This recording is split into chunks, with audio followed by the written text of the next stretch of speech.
Welcome, collectors. Dr. James Beckett, Sports Card Insights, here with a short weekend episode.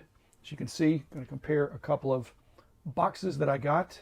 And thank you, Emily and Topps, they're sponsors, and got a couple boxes in the mail. Merry Christmas to y'all. Happy holidays. Happy Thanksgiving. We're in that great season of the year.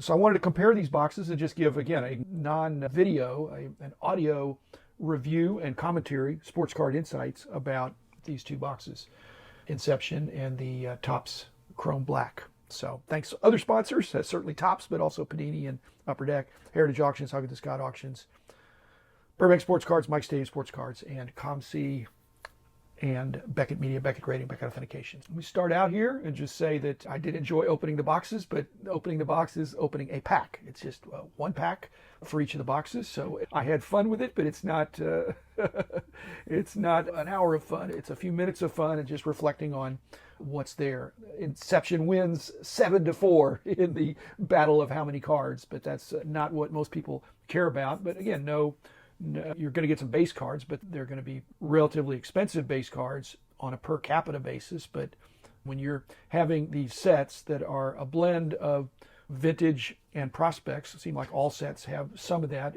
from no vintage to no prospects and everything in between. But when you have a lot of prospects and rookies, you have a better chance of being excited and a better chance of being disappointed if you get prospects that turn out to be duds, whereas vintage, you're going to get more known quantities.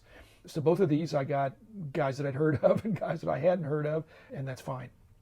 The aspect that I want to comment on is I think there's a clear winner in the beauty contest. I think when you open up a pack of cards, there's an elegance of design, and I think Inception, clear winner on that. It's not exactly my style, but I thought it was innovative. I thought especially in the year 2020 with the Project 2020 and the artistic renditions to bring an art treatment to the Inception. I thought that was nice. The thickness of the cards, I opened these up and I thought I've got a couple of cards here that I might put on ComC to see what they go for and see what interest there would be. And then I thought, wait a minute, are these cards too thick for ComC? Has an upcharge.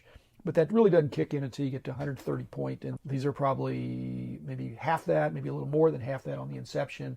And the Topps Chrome Black are pretty much standard thickness, which is 20 or 30 point. They're very elegant and not thick cards. And so it just calls into question, when these card companies do produce thick cards, is that really necessary? Again, I'm not going to tell Emily and Clay how to do their job, or the Panini or Upper Deck people, but there's a perception of quality with a thicker card. If it gets too thick, to me, I don't like that, because it means I got to get different kinds of supplies and I've got to store them differently.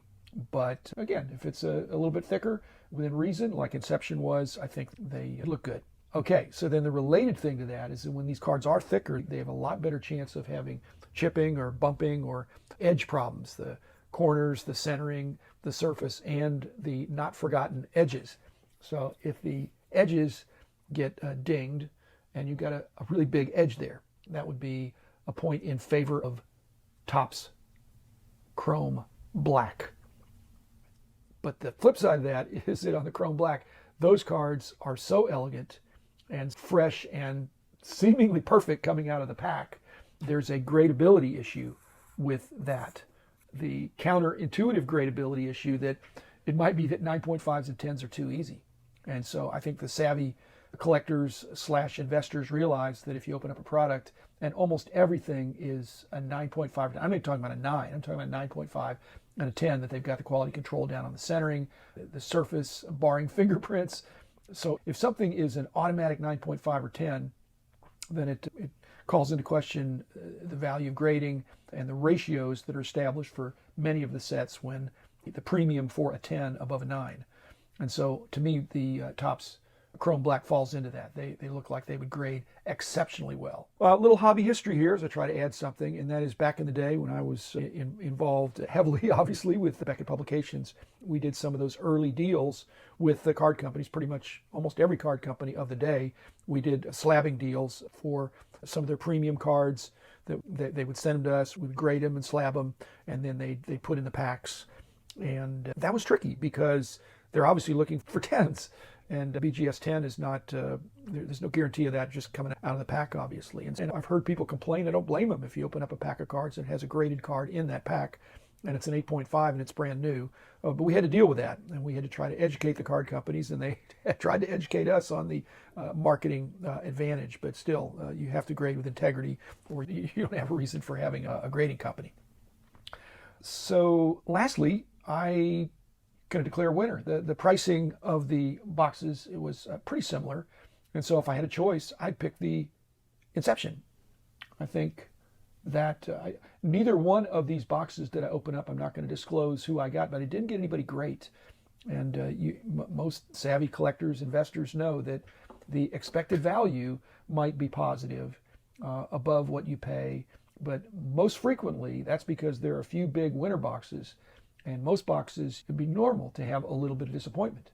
But that's in keeping with the fact that there's somebody out there that got a fabulous return on their box. It wasn't me this time, but appreciated the product. Thank you, Emily.